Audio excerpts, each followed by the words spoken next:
ओ ॼण नज़र लगी वे, ॼण नज़र लगी वे इन घर जे बहार के को नांग सरा पहिरियो, को नांग सरा पहिरियो आनी नज़ारन के ॼण नज़र लगी वे। असां जो अज़्म क़ातिल जा हथ कटींदासी, मिट्टीअ में खून जो हुगाओ पुकारे तो मुख्तियार तो सा वचन, ए शहीद तो सा वचन, ई गुंडागर्दी, ई दहशतगर्दी, ई मारो मान, ई गुंडागर्दी, ई नवाबगिरी सिंधुअ जे सीने मथां घाव पुकारे तो।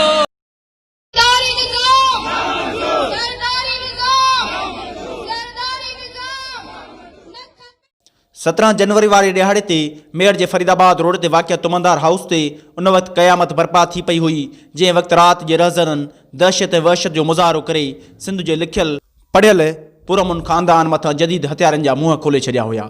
ज़मीन ते रहंदड़ ताक़तवर माण्हुनि जे इशारे ते जवाबदारनि ॾींहं ॾिठे जो मेयर जे ॿिनि थाणनि, DSP ऑफिस, असिस्टेंट कमिश्नर ऐं जजनि जे बंगलनि खां कुझु क़दमनि जे फ़ासिले ते पंहिंजे ई घर अॻियां बीठल UC चेयरमैन करमला ख़ान चांडियो ऐं संदसि ॿिनि पुटनि चांडिया तुमंदार काउंसिल सिंध जे चेयरमैन तुमंदार मुख़्तियार चांडियो ऐं ज़िला काउंसिल दादू जे मेंबर काबिल चांडियो खे गोलियुनि जो खाज बणाए छॾियो हुयो।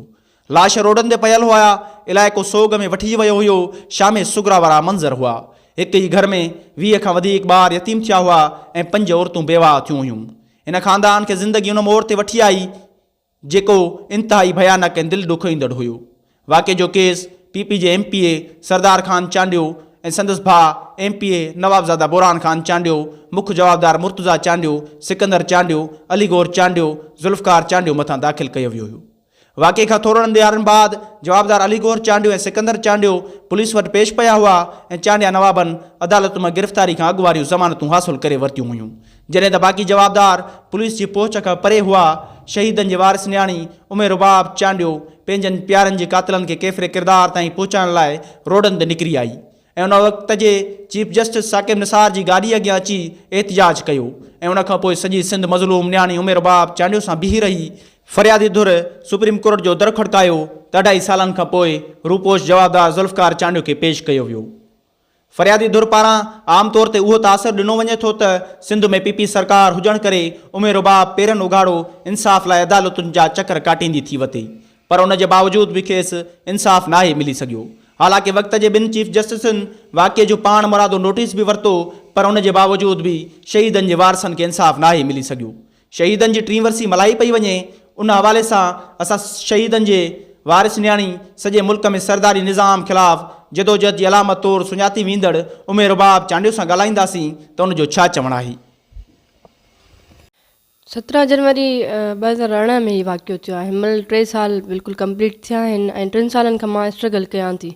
इंसाफ़ न मिलियो आहे, उनजी वजह वाज़े थी चुकी आहे, सभिनि खे ख़बर आहे। हिकु त अनफॉर्चुनेटली असांजो जेको जुडिशल सिस्टम आहे तमामु स्लो आहे ऐं उन खां अलावा उन में जेके रुकावटूं पैदा कयूं थी वञनि, उहे रुकावटूं सभिनि खे ख़बर आहे। जेके कातिल आहिनि पाकिस्तान पीपल्स पार्टी जा 2 सिटिंग MPAs आहिनि, उन्हनि खे पूरी क़यादत पूरी पाकिस्तान पीपल्स पार्टी जेका जमहूरियत जी दावेदार आहे उहा पार्टी हिननि जी सरपरस्ती पई थी करे। ज़ाहिर आहे डिले टैक्टिस हिननि जे तरफ़ खां थियनि था पिया ऐं रुकावट जेका वॾे में वॾी शइ आहे त हिननि जी हुकूमत आहे, सिंध गवर्नमेंट आहे। सिंध गवर्नमेंट जेका आहे हिननि जी पासदारी करे थी, हिननि खे प्रोटेक्ट करे थी, 2 MPAs खे। वॾे में वॾी रुकावट इहा आहे केस में। जीअं मां हमेशह सभिनि खे ख़बर आहे मां सिंध जी हिकिड़ी मज़लूम न्याणी आहियां। मुंहिंजो मक़सदु हिन सिस्टम सां विढ़ण लाइ, ठीकु आहे मां निकिती आहियां, मां सिस्टम सां विढ़ंदमि, पर मां हिकिड़ी सिंपल छोकिरी घरां निकिरी करे इंसाफ़ पई घुरां।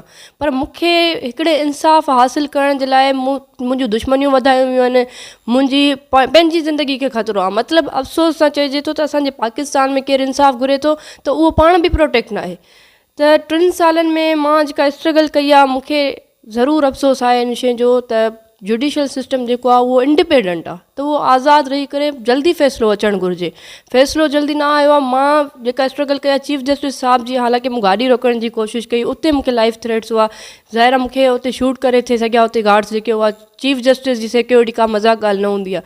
मां हिते बि परवाह न कई, चीफ जस्टिस साहिब जी गाॾी जे साम्हूं आयसि। उनखां पोइ मां बेयर फुटेड कोर्ट वई आहियां, पेर उघाड़ा करे मां कोर्टनि जा चकर कटिया आहिनि, ऐं मां लालटेन खणी करे प्रोटेस्ट कयो त मतां कंहिंखे आउं रोशनी जे आड़ में हितां पासे में नज़र अची वञा। पर अफ़सोस आहे त मां सिंध जी जेका न्याणी आहियां उहा शायदि मां नज़र नथी अचां। जेके असांजा इंसाफ़ फराहम कंदड़ इदारा आहिनि उन्हनि खे मां छो नथी नज़र अचां। मां सिर्फ़ु इंसाफ़ थी घुरां, ऐं हीअ जेका जंग आहे सिर्फ़ु मुंहिंजी जंग न आहे, सॼी समूरी सिंध जी जंग आहे। हीअ वॾो हिकिड़ो सवालिया निशान आहे जुडिशरी ते, जुडिशल सिस्टम जे लाइ, त पाकिस्तान में इंसाफ़ आख़िर कॾहिं मिलंदो। मां त स्ट्रगल कयां थी, मां बीठी आहियां ऐं मां बीह रहंदमि इनशाला। पर ॾिठो वञे त अगरि मूंसां अहिड़ो सलूक कयो थो वञे त जेके आम माण्हू, जेका ॿिया माण्हू आहिनि जेके अफोर्ड नथा करे सघनि, जेके जुडिशरी के जी पासदारी नथा करे सघनि, उन्हनि सां कहिड़ो ज़ुल्म थींदो हूंदो, तॾहिं त माण्हू चुप करे वेही रहंदा आहिनि।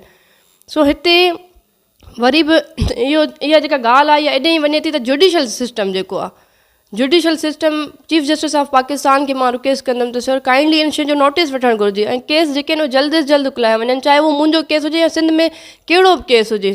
असांजा समूरा घर उजाड़ा था वञनि, ऐं जेको आहे सो फ्यूडलिज़म हिते आहे सॼो वॾेरको सिस्टम, ऐं वॾेरको सिस्टम इन लाइ कयो वियो आहे त जीअं अदालतुनि मां माण्हू नाउमीद थियनि ऐं वॾेरनि ऐं जागीरदारनि जी जेको आहे सो ग़ुलामी कनि, ऐं असां इहा ग़ुलामी नथा करणु चाहियूं। सिविल सोसाइटी, सियासी, समाजी ऐं मज़हबी अॻवान जेके आहिनि सभिनि मुंहिंजो साथ ॾिनो आहे, ऐं समूरी सिंध जो जेको बाशऊर अवाम आहे उन्हनि मुंहिंजो साथ ॾिनो आहे, ऐं उहे ई मुंहिंजी ताक़त आहिनि।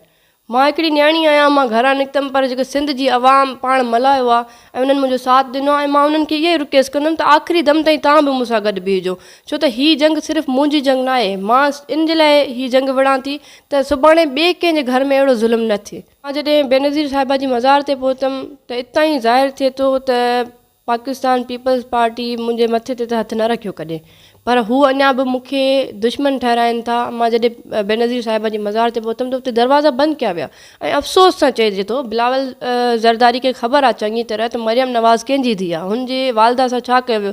ख़ैर मुंहिंजो सियासत सां कोई तालुक़ु न आहे, मां कंहिं ते तनक़ीद नथी करणु चाहियां, पर हक़ीक़त जेका उहा कंहिंजे अॻियां लिकी नथी सघे। त हक़ीक़त इहा ई आहे, जेके हुननि जा हमेशह खां सियासी मुखालिफ़ रहिया, जेके हुननि सां पर्सनल थिया, उन्हनि खे हू गॾु खणी करे घुमनि था। इहो बि थी सघे पियो न पाकिस्तान पीपल्स पार्टी जी क़यादत मां बाद में ई कोई मूंसां कॉन्टेक्ट करे, या त तव्हां न्याणी आहियो, सिंध जी न्याणी आहियो, तव्हां मज़लूम आहियो, तव्हां अचो, असां तव्हांखे वठी था हलूं। बिलावल ज़रदारी चई सघे पियो त हीअ हिकिड़ी मज़लूम न्याणी आहे, यतीम आहे, मां हिनखे वठी थो वञा पंहिंजी वालदा जी मज़ार ते, केरु थो हुननि जे लाइ दरवाज़ा बंदि करे। पर हिननि त पंहिंजी जेको आहे सो कोई स्टेटमेंट बि हिन शइ ते न आई, कोई उन्हनि खे, मां ज़रूरु चवंदमि हिननि खे का शर्मसारी बि न थी त हिकिड़ी न्याणी जे लाइ तव्हां दरवाज़ा बंदि कया आहिनि, त तव्हां साबित छा था करणु चाहियो। पाकिस्तान पीपल्स पार्टी आख़िर अहिड़ा ज़ुल्म बंदि छो नथी करे जो सिंध जी अवाम सां ॾींहों ॾींहुं पाकिस्तान पीपल्स पार्टी जी तरफ़ खां थो थिए। जेके कातिल आहिनि उन्हनि खे त ई प्रोटेक्ट करे वेठा आहिनि न, हीअ कातिलनि खे प्रोटेक्ट न कनि, हिननि खे जेको आहे सो असेंबली में न विहारनि त असांखे इंसाफ़ मिलण में मुंहिंजे ख़्याल एतिरी देरि न थिए। 3 साल अॼु मुकमल थिया आहिनि, ऐं ज़ाहिर आहे बाबा जो सायो त हर न्याणी जे लाइ वॾी शइ हूंदो आहे, ऐं 3 सालनि में हर पल मूंखे पंहिंजो बाबा यादि हूंदो आहे। बाक़ी हीअ जेका मां जिदोजहद कयां थी, बीइंग अ मुस्लिम, मुंहिंजो अलाह जी ज़ात ते यकीन आहे ऐं पंहिंजो पाण ते यकीन आहे त इनशाला मां जेको आहे सो आख़िरी दम ताईं विढ़ंदमि, हिमत न हारींदमि। ऐं हीअ जंग बिल्कुलु जहिड़ा तासुरात आहिनि तमामु वॾी जंग आहे, पर हीअ जंग तॾहिं कुझु बि न आहे जॾहिं सभु अवाम, सभु जेके सिंध जो बाशऊर अवाम आहे, सभई उथी बीह रहनि, ऐं लखनि जे तादाद में जॾहिं माण्हू ॿाहिरि रोडनि ते निकिरी करे हिननि जागीरदारनि सरमाएदारनि खां हिसाब वठंदा, त मुंहिंजे ख़्याल हीअ जंग असांजे लाइ 2 मिंटनि जी जंग। इनशाला मां इहो ज़रूरु वाज़े कयां त 3 सालनि खां मां सुकून जी निंड न कई आहे। उनजी वजह सिर्फ़ु इहा ई आहे त मां तॾहिं सुकून जी निंड कंदमि जॾहिं पूरी सिंध जो जेको शऊर आहे उहो जागी ऐं रोडनि ते ईंदो। ऐं इनशाला इहो वक़्तु परे न आहे, छो त हीअ मुंहिंजी स्ट्रगल आहे इन शयुनि जे लाइ त माण्हू पंहिंजे हक़ लाइ आवाज़ु उथारनि, कंहिं बि जॻह ते जेको ज़ुल्म थिए थो हर मज़लूम सां बीह रहनि ऐं पंहिंजो हिसाबु पाण वठनि। त 3 सालनि खां जेको मेन जवाबदार आहे मुर्तज़ा चांडियो, उहो पेश न करायो वियो आहे, उहो गिरफ़्तार न थियो आहे। ज़रूरु मां चवंदमि पेश कराइण, छो त जेको ज़ुल्फ़कार चांडियो 2 मेन जवाबदार हुया। ज़ुल्फ़कार चांडियो खे पेश करायो वियो, IG साहब ख़ुदि डील कई आहे। अफ़सोस जहिड़ी शइ आहे त सिंध पुलिस जागीरदारनि ऐं सरमाएदारनि जे साम्हूं एतिरो झुके छो थी। ऐं ॿी शइ इहा आहे त IG साहब ख़ुदि एडमिट कयो त सरदार चांडियो फैसिलिटेट करे थो। 2 सदियुनि खां पोइ इन्हनि जागीरदारनि सरमाएदारनि सरदार खान चांडियो हिकिड़ी वॾी ताक़त पाण सम्झो वेंदो त उन्हनि जे घरनि ते पुलिस चढ़ाई कई ऐं जेको आहे सो हुननि खे इहो ई प्रेशर ॾिनो वियो त तव्हां माण्हू पेश कयो न त तव्हां ते FIR कटी वेंदियूं। त IG साहब हिमत करे अगरि FIR कटनि न त अॼु उहे जवाबदार परे न हुआ, उहे हिमल बि मां दावे सां चवां थी हिननि जे बंगलनि ते वेठा आहिनि। तव्हां ॾिसो सरदार चांडियो जे घरनि में वञी करे पुलिस चाढ़ाई करे, जेकॾहिं न निकिरनि माण्हू हुतां असां ज़िम्मेदार आहियूं, उते माण्हू वेठल आहिनि छो त हिननि खे ख़बर आहे पुलिस ईंदी चकर लॻाए हली वेंदी, उहो माण्हू अरेस्ट न कंदा। त हिननि ते फैसिलिटेशन जो FIR थियणु घुरिजनि। ॿियो मुंहिंजो इहो सुवालु आहे पाकिस्तान पीपल्स पार्टी जे उहिदेदारनि खां, ख़ासि करे हुननि जे चेयरमैन बिलावल ज़रदारी खां, त तव्हां कातिलनि जी पासदारी कयो छो था? तव्हां ॾिसो त असांजे घर में हेतिरो वॾो ज़ुल्म थियो आहे, असां पीपल्स पार्टी सां ख़ुदि तालुक़ु रखूं पिया, असां अफ़सोस सां तव्हांजी पार्टी इन लाइ ई छॾीसीं त तव्हां कातिलनि जी पासदारी पिया कयो, असां मज़लूमनि जे मथे ते तव्हां हथु न रखियो हुयो। मुंहिंजो इहो अफ़सोस आहे मूंखे त पाकिस्तान पीपल्स पार्टी, मां आवाम खे बि इहा रिक्वेस्ट कंदमि, मां काई सियासी न आहियां, पर ख़ुदा रा जॾहिं वोट ॾियो त तव्हां ज़रूरु इन शइ ते सोचो। ऐं पाकिस्तान पीपल्स पार्टी 11 सालनि खां हुकूमत कंदी अचे थी ऐं असां मज़लूमनि जो कॾहिं बि हुननि साथ न ॾिनो आहे। मुंहिंजो केस तव्हां खणी ॾिसो, तमामु वॾे में वॾो मिसाल आहे त पाकिस्तान पीपल्स पार्टी सिर्फ़ु चोरनि, लुटेरनि ऐं कातिलनि सां गॾु बीठी आहे।